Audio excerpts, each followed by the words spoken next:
يا ترى شو ممكن يعملوا 6 شهور من الالتزام المستمر؟ قبل سنة بلشت صناعة محتوى، وأول 6 شهور كانوا أفضل 6 شهور في مسيرتي القصيرة كصانع محتوى، وحققت فيها إنجازات عظيمة على الأقل بالنسبة لي.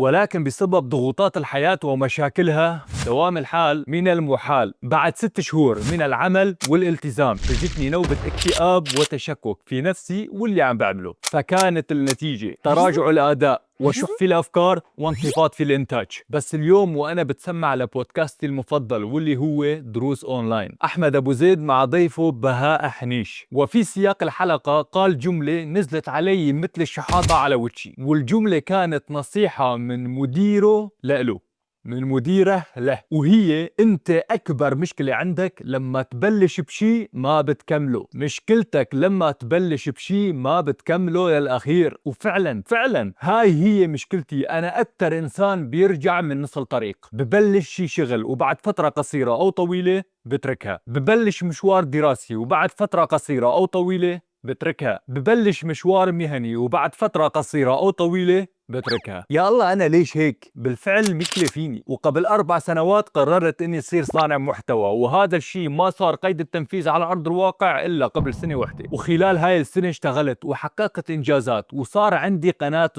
صغيرة ولكن حقيقية، موجودة وملموسة وليست فقط في مخيلتي. ومشان ما أرجع من نص الطريق مثل العادة، أنا لازم شيل خيار الرجوع والاستسلام من مدركاتي. لهيك أنا اليوم قررت إني كمل في هذا الطريق، والشيء اللي اخترته لنفسي مهما كلف الأمر، وحتى إذا ما يجيني أي مصاري أو متابعين. أنا من هلا ورايح بدي أعمل محتوى حبا لهذا الشيء فقط، وبدون انتظار أي مردود. لهيك كان لازم فوت في تحدي جديد، 6 شهور من الالتزام والاستمرار مهما كلف الأمر.